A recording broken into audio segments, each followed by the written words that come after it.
What's going on, everybody? This is Pastor Sam. I hope you're doing good. Welcome to our weekly Bible study. We are back into 1 Samuel, and this is the original Game of Thrones series. And this week, the title of the lesson is When Gods Fall.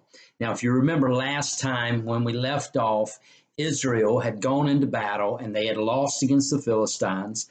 So they go and get the Ark of the Covenant, thinking that if we bring the Ark out, that'll save us.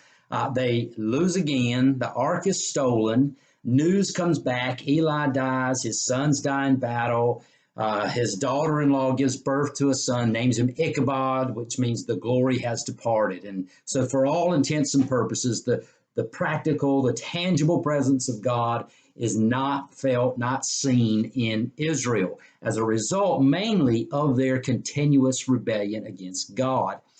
However, the Ark is stolen and it goes on some travels, and we're going to look at some of those travels. And this is for me, it's one of the funniest passages in the Old Testament to be clear.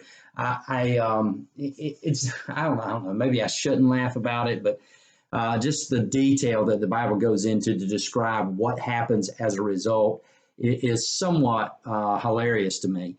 So anyway, let's look at the Ark's travels. First of all, the Ark is stolen. It is brought to Ashdod. Now, the Philistine territory was made up mostly of 5 major cities.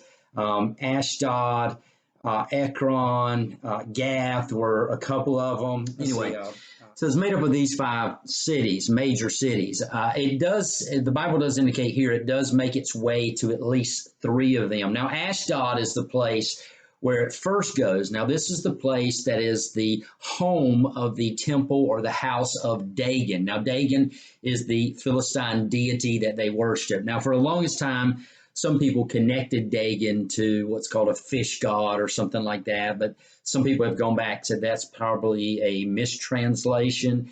And so we can just look at Dagon as mostly a fertility god, not unlike Baal, who will come along later on in the Bible. And he was worshipped in order to bring prosperity and plenty to the land. And we're going to see that's exactly the opposite of what happens as the Ark travels through the Philistine territory. Now, as we see, the Ark is brought into the house of Dagon. Not long after that, Dagon will be found prostrate before the Ark of the Covenant. Now, this is important for us because one of the things we've got to understand is in that day, one of the ways in which an enemy showed its dominance over another enemy is that they would conquer their God and bring it to their homeland. And this was a way of saying, our God's better than your God, we're stronger than you are, and you are completely conquered. And that is what the Philistines had intended to do with Israel. But we're going to find out that God is well able to establish himself as the most powerful deity there is. Matter of fact, the only true God that exists in the land, so to speak. Now, as we look here, we're going to find that as soon as they place the Ark of God into the house of Dagon, the next morning they come in, they find Dagon is prostrate before the Ark of God. And it's kind of a little bit of a funny picture to me that they have to physically take their God and put him back up with their hands, right? And so they put Dagon back in his place like he's supposed to do. And these are the kind of gods we like. We like gods that we can manipulate, and gods we can tell what to do, and gods that we can fix to our own liking. And that's the God they were worshiping, not a God who is powerful, all-knowing, one who actually dictates to us how we should live rather than us dictate what he should do. But that's beside the point. So here is this God is put back in his place by his people. He is certainly not powerful enough to stand up for himself. He's not powerful enough, definitely, to stand up against the God of Israel. They come back in the next day, and again, just to prove the point, I believe, God has allowed, sovereignly dictated that this statue of this false god, again, has fallen prostrate in a submissive position before the Ark of the Covenant. Not only is he on the ground, but his hands and his head have been decapitated. So this God is made impotent. He has no power whatsoever, and I think that is the whole point of it. So the people of that area decide, hey, we don't want this thing here anymore, because in addition to that, there is a sickness that has gone throughout the land. There's a sickness that has gone into the territory. And just kind of make that clear, let me read, and this is out of the Old King James Version. This is one of the reasons I find this kind of a little bit of a funny story here. It describes this sickness in detail, starting in verse 6. It says, "But the hand of the Lord was heavy upon them in Ashdod, and he destroyed them and smote them with hemorrhoids," right? "Even Ashdod and the coast thereof. And when the men of Ashdod saw that it was so, they said, The ark of God of Israel shall not abide with us, for his hand is sore upon us." I imagine they were sore. "And upon Dagon our God." And then they say in verse 8, "Let the ark of God of Israel be carried about to Gath." So they take him to Gath. And then it says in verse 9, "And it was so, and they had carried it about, and the hand of the Lord was against the city with very great destruction. And he smote the men of the city, both small and great, and they had hemorrhoids," just so you know, "in their secret parts." All right. So it's very clear that something has happened. Now, is it actually hemorrhoids? I have no idea. I think more modern translations translated this tumor. Some have suggested this is the bubonic plague. But the point is, wherever the ark of God goes in this city that has supposedly conquered the God of Israel, that ark brings about destruction, sickness, and devastation. Again, this is a slight to the God that they have been praying for, Dagon, to bring about prosperity and plenty. And finally, these people have had enough. So in verse 11, they decide, and I'll read this out of a more modern translation, the New King James. In verse 11, they decide that they're done. And so they gather together all the lords of the Philistines, so all the rulers of these 5 major cities. They gathered them together, and they said, "Send away the ark of God of Israel, and let it go back to its own place, so that it does not kill us or our people." So they've had enough, and it says, "For there was a deadly destruction throughout all the city, and the hand of God was heavy there." And so they don't want their people to suffer anymore, and they know that this is the God of Israel that has done this. Okay? And so they're going to prepare to send it back. And here's what they do. The priests come and they say, "Look, we can't just send this thing back as is. We need to send some sort of trespass offering," essentially saying, "We're sorry that we even wanted to mess with you." So here's what they do. They make 10 golden figures. They make 10 golden rats, because included in this devastation was an infestation of rats. And some have concluded maybe they are what helped spread the infection or whatever. But the point is, there was a lot of rats, and they want to make 5 golden tumors or emeralds. All right. And so they make these 5 golden figures, and they put them in a box, and they send it back with the Ark of the Covenant, and they take 2 milk cows. Now, these cows aren't really good at, aren't particularly good at pulling carts, and they're kind of unsteady, and they may go wherever they are. And of course, they're going to try to find their babies, and so they take the babies away from them. And anyway, long story short, they say, "Look, if these cows send this thing back, then we'll know it's their God that did this, and we're sending it back, and we're basically saying we're sorry for this." And the cows do. They end up heading back to the land of Israel. Now, one of the things you find interesting here, as they put the 5 golden tumors and the 5 golden rats there, in verse 5, they basically say, "Therefore you shall make these images of tumors and these images of rats that have ravaged your land, and you shall give glory to the God of Israel. Perhaps he will lighten his hand." So here is the Ark of the Covenant, which represents the presence of God in the midst of these pagan people, these people that have harassed Israel, God's people. And they worship another god. They think they are more powerful, thus they have captured the God of Israel, so they believe. And here they end up, rather than demeaning that God, they end up glorifying the God of Israel. And I find that hilarious. I find that interesting, and I find that to be God. That's how God operates. Now, a couple of lessons as we look back on this. What are some lessons that we can learn from this?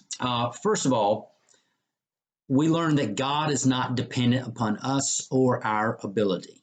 Okay. And because of that, sometimes we think, well, and I'm not saying we shouldn't put forth effort or that we shouldn't study or do any of those kinds of things. You know, if you're trying to do something for God, you shouldn't try to improve or better yourself. But sometimes we tend to think a little bit too much of ourselves. God fights this battle for Israel, and Israel does not even have to lift a finger. In fact, Israel's in rebellion, and yet God still fights this battle for them. There was no way that the Philistines could say that they were defeated by the armies of Israel. They were defeated by the presence of God. And so we find that God isn't necessarily dependent upon us. He doesn't need us to defend him to some extent. It doesn't mean we shouldn't do apologetics and try to explain what we believe as Christians and those kinds of things, but we just need to know how powerful and how awesome God is. Number two, his presence and his power is not limited to a place like the tabernacle, nor is his presence and power connected to an object like the Ark of the Covenant. Yes, it represented the presence of God. Yes, it was the place where God would reveal himself to the priests, but his presence and his power was not just connected to that. It wasn't limited by that, like the false gods of the ancient world. Those false gods could be manipulated. Those false gods, you had what's called basically the idea is if I can carve or make this image of this God, then I can control this God in a certain way. Well, the God of Israel is not like that. He is not limited. He is not controlled. The Bible says no man stays his hand. This is an all-powerful God whom the Bible describes as sitting in the heaven doing what he pleases. And we are accountable to him, and we are not the ones who are trying to manipulate him. He is the one who is lovingly and graciously trying to change us. Nor is this God limited or manipulated by religious ritual. So this is one of the problems, I think, in Jesus' day that they experienced, is that there was this idea that if I pray the right prayer, I do the right ritual, and am a certain type of person, then God has to hear me. God has to do what I ask him to do. Now, that doesn't mean God doesn't answer prayer, but again, we're accountable to him. He's not accountable to us. And that's why Jesus said, there's a lot of these so-called prayer warriors who are out there peddling techniques for getting what you want from God. He said, God doesn't work like that. All right. The main point of prayer is me submitting to the will of God, not me trying to bend God to my will. So the other thing we learn here out of this story is that he is dominant. God is dominant over the false gods who make false promises. Now, that what that means for us is it means that let's look at the Dagon illustration here. The worship of this this false god, this prosperity god, promised plenty. It promised a good crop. It promised that you would have children, right, to carry on your name, right, to make your name great, so to speak. That God showed in this illustration that those are false promises because they're coming from a false God that can do nothing, a God that will have to be put back in place by the effort, the will, the hands of men, not a God that stands on his own, so to speak. And so the question I want to leave you with is this: what false God or gods do we tend to trust? What gods do we think we can manipulate? Right? See, whatever they are, whether it is prosperity, whether it is um, popularity, whether it is the acceptance of other people, well, whatever that God is inferior to the God of the Bible. And we're looking at that God to kind of fix our life, to give us what we want. And that God is inferior to God of the Bible because it will never live up to our expectations. It will never fulfill what we want it to. And it will always make these false promises. And you may get what you want and then find you didn't really want it, or it's not quite as fulfilling as you thought it would be. See, they never live up to those promises or expectations. And ultimately, all those false gods that we create for ourselves, and they're not just, and listen, when I say false gods, again, remember, I'm not just talking about these little carved images or these gigantic carved statues of the ancient world. I'm talking about things we put in the place of God here and now and today. Things that we put on the throne of our heart that we know will bring us, or we feel will bring us fulfillment, happiness, and joy. And we sacrifice, we offer ourselves to those things. We give our time, our money, our energy to those things, thinking they will make our life worth living. That's what I'm talking about when I say, what God do you trust? Is it your career? Is it even your children or your spouse? What God, what thing are you looking to make life worth living? Ultimately, every knee will bow. Every tongue will confess that Jesus is the Lord. All these false gods, with their false promises, will bow the knee to Yahweh, to Jesus Christ. And we need to realize that. So we as Christians need to acknowledge God as the all-powerful, all-knowing, the one who sees the end from the beginning, acknowledge him for who he is, submit ourselves to him rather than try to manipulate him. And we need to allow him to change us, not try to change. So I hope this helps.